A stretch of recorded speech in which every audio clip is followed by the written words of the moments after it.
Assalamualaikum warahmatullahi wabarakatuh.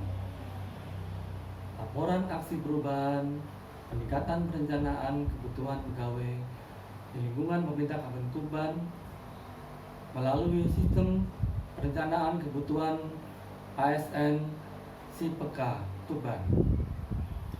Dalam pelatihan kepemimpinan pengawas Angkatan 7 tahun 2020 Provinsi Jawa Timur. Perkenalkan, saya Denny Sanjaya, Kasubdit Pengadaan dan Pemerintian Calon ASN, Badan Kepegawaian dan Pengembangan Sumber Daya Manusia Kabupaten Tuban. Latar belakang: sesuai amanat Undang-Undang ASN Nomor 5 Tahun 2014 yang mewajibkan setiap instansi pemerintah menyusun kebutuhan jumlah dan jenis jabatan PNS berdasarkan ANJAP dan analis beban kerja. Apabila kita lihat perbandingan jumlah penduduk dan jumlah ASN dengan ASN yang memasuki batas usia pensiun serta penambahan jumlah ASN yang dari CPNS serta perbandingan usulan kebutuhan ASN yang disampaikan kepada Menpan dan disetujui oleh Menpan, maka dengan kondisi seperti itu bisa disimpulkan bahwa satu, penetapan kebutuhan ASN Kabupaten Tuban oleh Menpan RB mengalami minus growth, yaitu jumlah PNS yang pensiun lebih tinggi daripada PNS yang pensiun. Jumlah usulan kebutuhan yang disampaikan kepada Menpan sangat besar, tetapi penetapannya formasi sangat sedikit.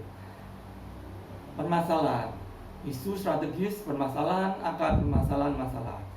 Dari beberapa isu dapat kita ambil 3 prioritas, yaitu belum teraktifnya hasil ANJAP ABK di setiap OPD, kurang koordinasi OPD dengan stakeholder terkait, contohnya BKPSDM, bagian organisasi maupun instansi pembina jabatan fungsional.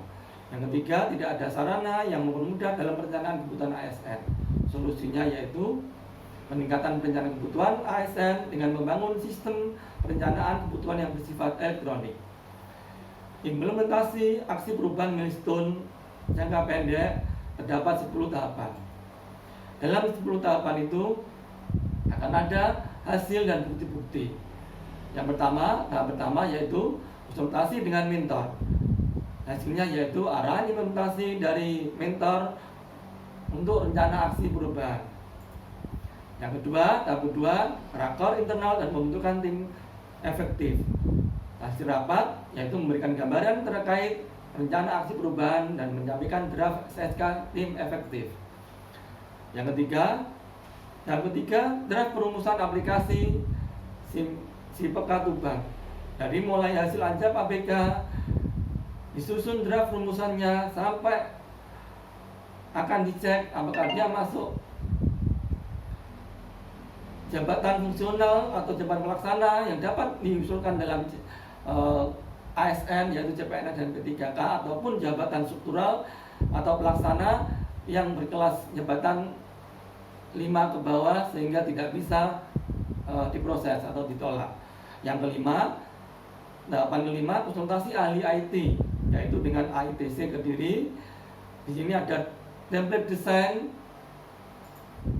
Yang kelima, membangun aplikasi, hasilnya yaitu coding dan screenshot.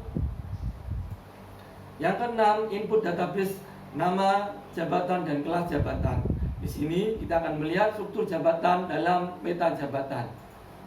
Yang ketujuh, penyusunan pedoman pengisian, pedoman ringkas mulai dari bagaimana cara melogin, menu utama, ada peta jabatan, ada menu jabatan, entry jabatan. Yang kedelapan, uji coba aplikasi SIPK Tuban, yaitu hasilnya screenshot SIPK sebelum penyempurnaan, yaitu tidak adanya menu entry ABK dan kelas jabatan. Yang kesembilan, pengenalan aplikasi SIPK kepada Kasubag Kepegawaian setiap OPD dan operator kepegawaian.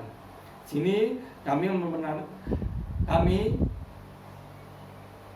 project leader dan mentor menjadi narasumber dalam acara rapat memperkenalkan aplikasi SIPK. Dan yang terakhir, monitoring dan evaluasi, yaitu adanya laporan dalam bentuk nota dinas kepada Kepala Badan BKPSDM, dan tembusan pada Kabid Pengadaan, Pemberhentian, dan Informasi. Penutup, kesimpulan dan keberlanjutan aksi perubahan. Kesimpulan dari aksi perubahan ini yaitu: satu, karena tidak adanya sarana yang mempermudah, maka perlu adanya inovasi. Yang kedua, SIPK hadir dalam rangka menjembatani antara kebutuhan pegawai di OPD dengan Menpan RB. Yang ketiga, dapat dipergunakan bahan pertimbangan untuk Bupati dalam pengusulan kebutuhan ASN.